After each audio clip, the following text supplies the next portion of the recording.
Alors, on va commencer le message aujourd'hui par une question d'une musulmane convertie à Jésus depuis peu. Elle me posait cette semaine la question suivante.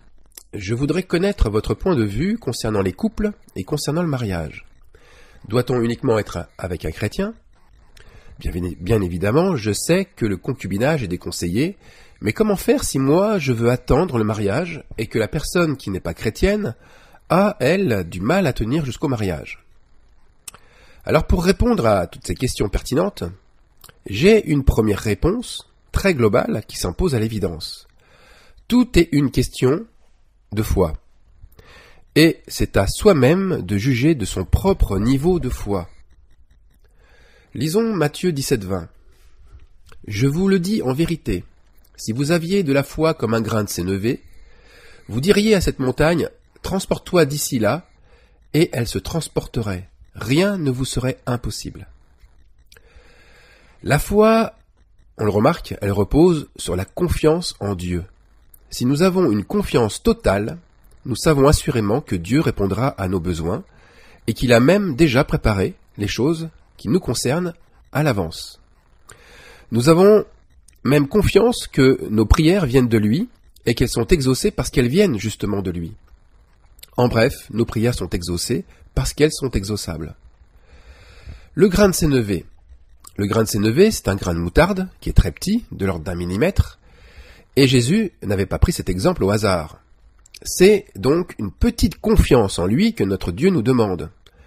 C'est ce qu'il nous demande quand il nous dit de s'abandonner totalement à lui. Ce n'est pas quelque chose d'impossible, loin de là. Mais notre confiance est toujours reliée à notre amour. Un manque de foi décèle un manque d'amour. Et j'en reviens toujours à la même chose. Avant Jésus, il y a Jean-Baptiste. Avant l'Esprit, il y a la repentance. Comme avant le baptême d'Esprit, il y a le baptême de repentance. Alors j'approfondirai bien sûr ces choses dans mon prochain message. Pour en revenir à nos fréquentations, et pour en revenir à la question « Qui est mon âme sœur ?» ou au sens plus large, quels sont les frères et sœurs que nous pouvons ou devons fréquenter? Alors tout d'abord, il faut mettre fin au lien inique des églises. Le système religieux, et là j'englobe bien sûr toute forme d'église-institution, le système religieux fonctionne en vase clos, et il considère qu'un chrétien doit épouser ou fréquenter en priorité un autre chrétien, comme un juif épousait un autre juif sous l'Ancienne Alliance. Toute autre union est considérée comme étant un sacrilège. C'est une relation illicite, c'est une infidélité au commandement. Les païens avec les païens, les juifs avec les juifs, et les chrétiens avec les chrétiens. Et moi j'ai envie de rajouter, et les vaches seront bien gardées. Voilà en tout cas ce qui est enseigné et contrôlé par nos institutions. Et cela va même parfois plus loin, lorsque certains considèrent que tous ceux qui ne sont pas de leur religion sont anathèmes.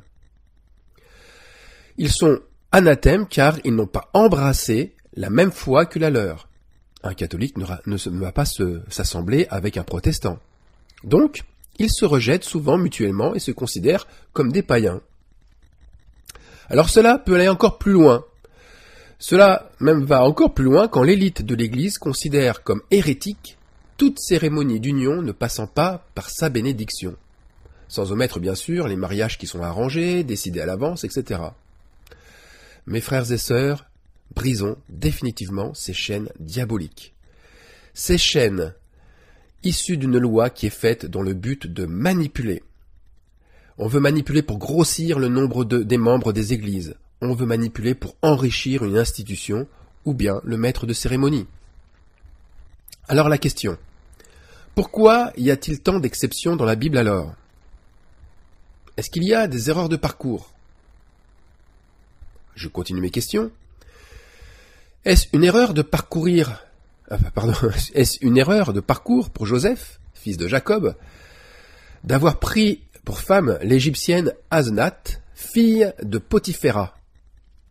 Ses fils, à Jacob et à l'égyptienne, Manassé et Éphraïm, sont-ils illégitimes pour autant? Ont-ils été privés d'héritage? Les tribus de Manassé et celles de Joseph font pourtant partie des 144 000 de ceux qui avaient été marqués du sceau d'Apocalypse 7, verset 4. Autre question. Que fait-on de la fille de Jacob et de Léa, Dina, qui fut séduite par l'infâme prince Sichem, fils d'Amor? A-t-elle été excommuniée? A-t-elle été mise à mort? Bien au contraire. Bien au contraire. Elle a été protégée par ses frères, et elle a retrouvé un héritage familial. Et je vous renvoie donc au message sur la maison d'Israël. Alors, continuons encore les questions. Esther. Ah, la reine Esther. Pourquoi s'est-elle laissée séduire par le roi persan Assuérus? Et Mardochée, lui, son proche parent, qui est juif, pourquoi l'a-t-il proposée comme concubine?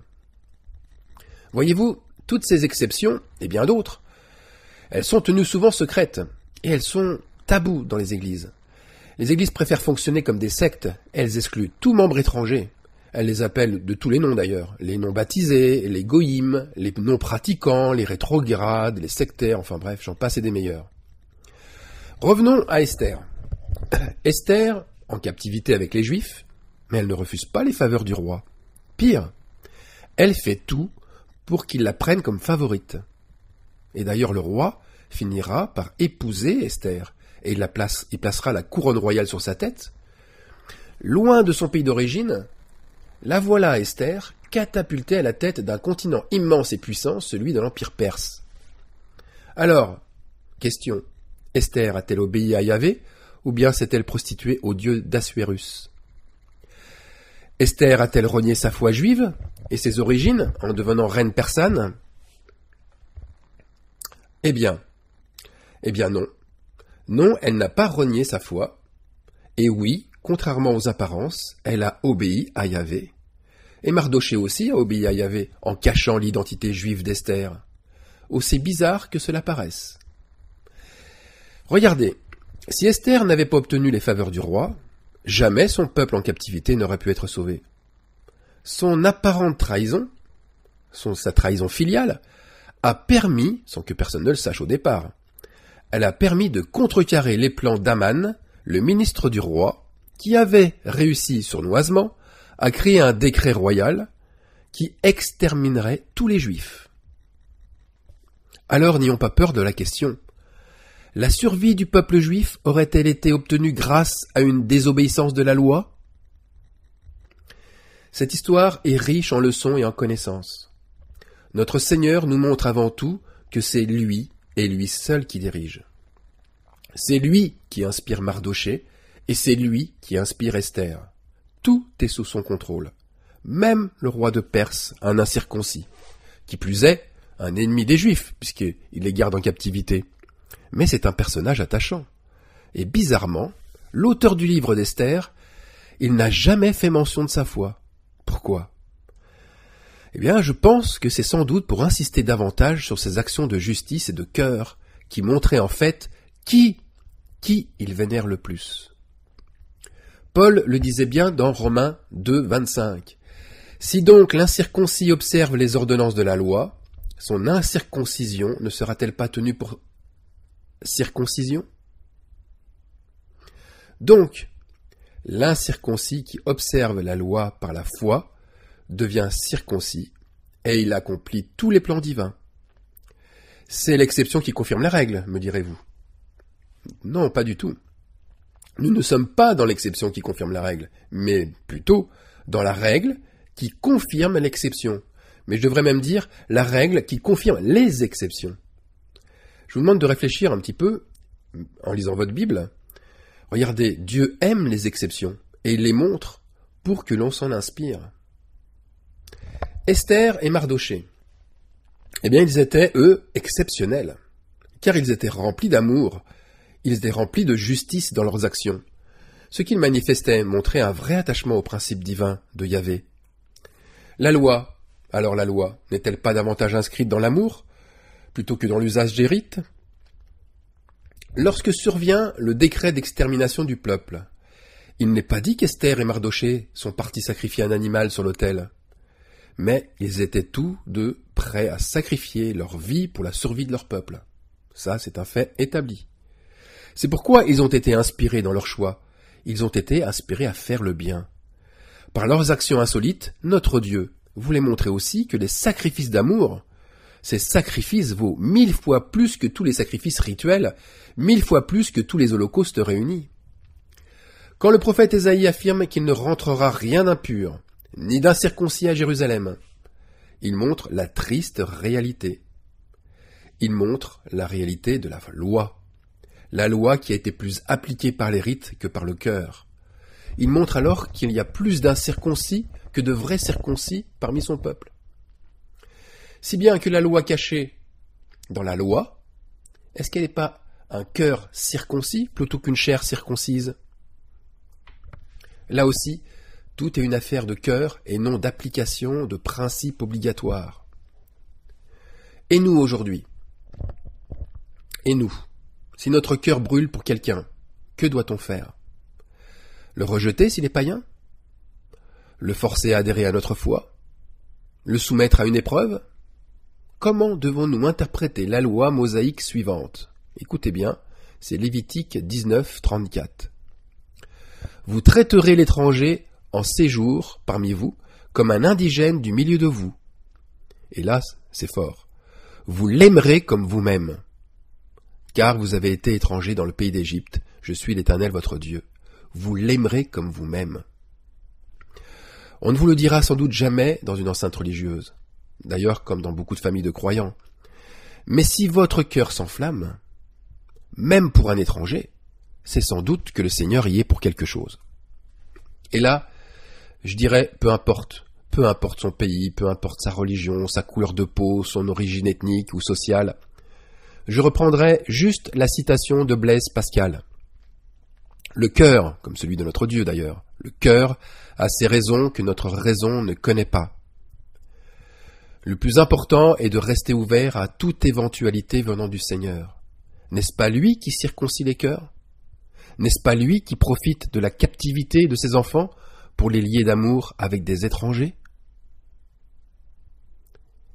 N'est-ce pas toutes les exceptions que l'on a vues juste avant? La captivité et l'amour entre étrangers et juifs.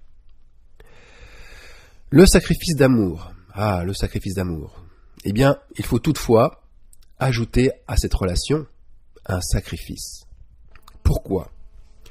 Parce que Yahvé, dès le départ, a mis l'autel des sacrifices à l'entrée du tabernacle. Yahvé insistait déjà sur le sacrifice avant de le connaître lui-même, avant d'entrer dans son temple. Or, si ce sacrifice fait échouer la relation, c'est que le lien qui se rompt n'était déjà pas très solide au départ. La corde qui unissait les deux cœurs n'avait qu'un seul lien. Et c'est pour cette raison qu'au moindre effort, qu'à la moindre tension, elle n'a pu résister. Alors ici, de quelle nature est le sacrifice?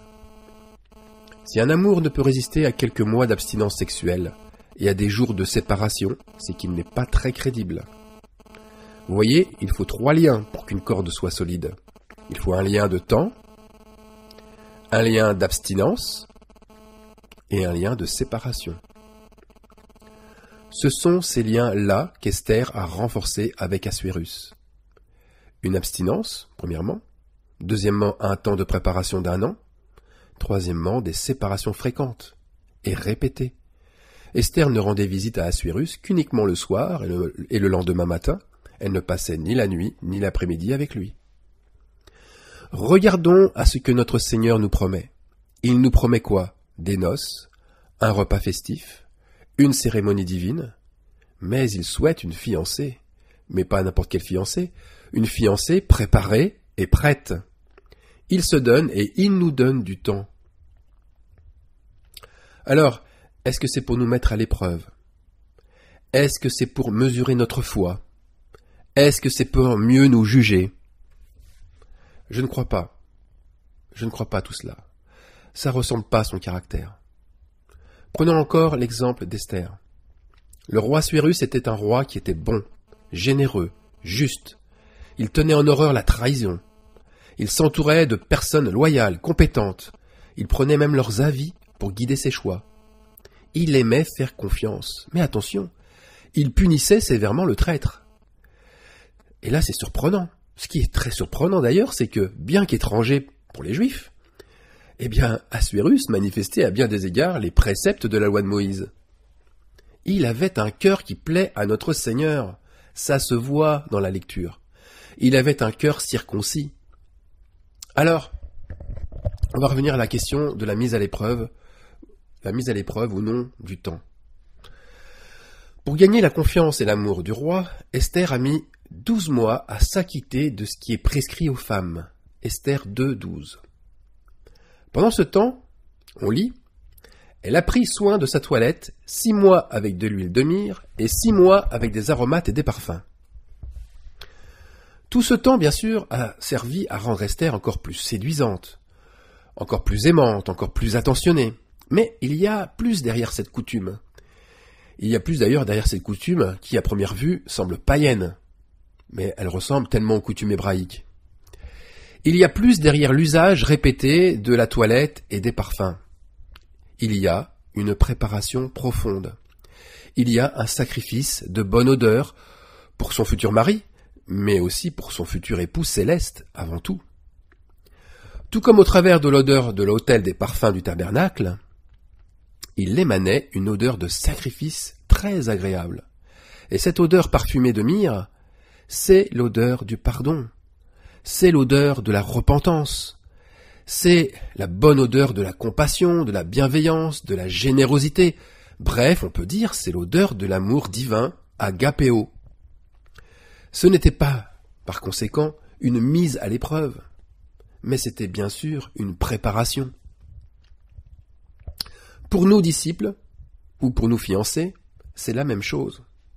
Ce temps de préparation, c'est un temps important pour que notre cœur s'affermisse, pour que notre amour s'enflamme davantage, pour que notre engagement soit encore plus profond, pour que nous soupirions après notre futur époux.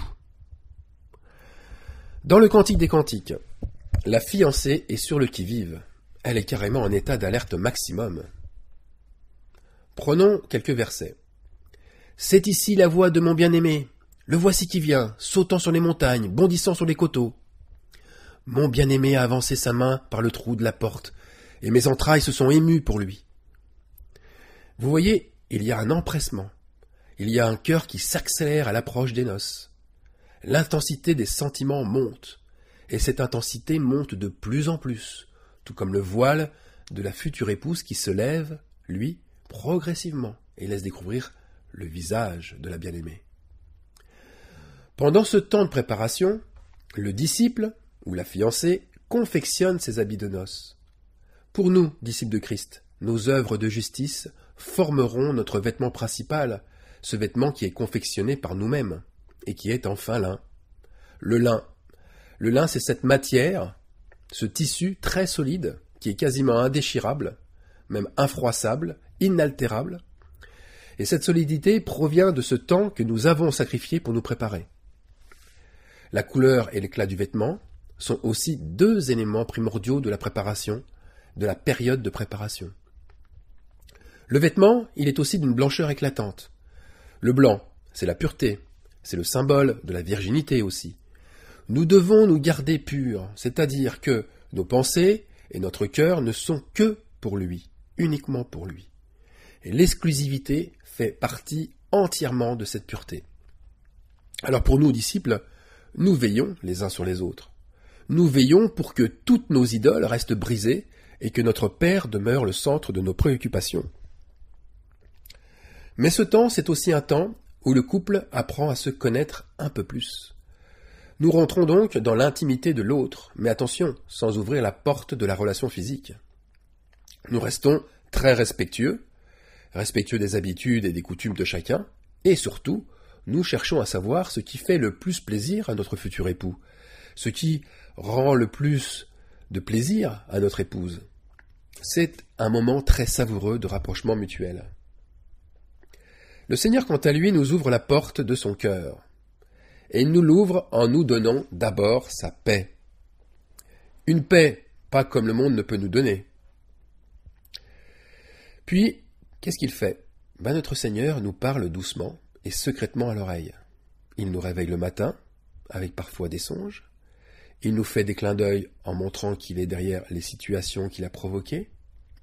Il nous montre à travers le ciel, la lune, les étoiles, mais aussi le vent et la pluie, que rien, absolument rien, n'est laissé au hasard dans nos vies, et que ce qu'il a créé est en relation avec lui et nous. Que la nature révèle toujours sa gloire, et que nous sommes sa gloire.